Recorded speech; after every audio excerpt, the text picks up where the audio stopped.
Pemberlakuan PPKM Mikro di seluruh Indonesia kembali diperketat akibat kasus COVID-19 yang kian menggunung. Keputusan tersebut usai Menko Perekonomian Erlangga Hartarto menggelar rapat bersama Presiden Jokowi. Selain kegiatan masyarakat, jam operasional restoran, warung, rumah makan, kafe, pedagang kaki lima hingga mal dipangkas sampai jam 8 malam. Menyikapi keputusan tersebut, Kapolres Prabu Mulih AKBP Siswandi menyampaikan kepada pemilik tempat usaha agar disiplin dan mematuhi keputusan pemerintah dan akan diberikan sanksi untuk pelanggar PPKM. Pihak kepolisian sendiri akan bertindak humanis dan beberapa kali peringatan dalam memperingati pelanggaran protokol kesehatan di PPKM ini. Jam malam kita fleksibel ya, terkait dengan juga masyarakat kita yang punya usaha-usaha.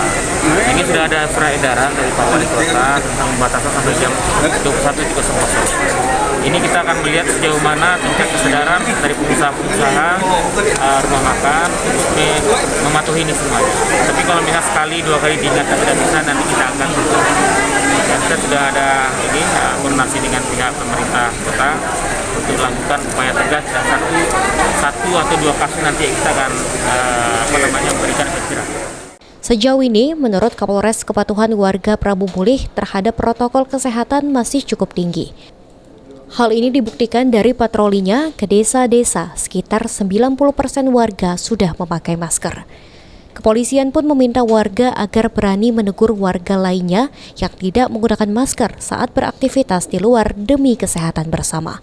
Beni Firdaus, PAL TV.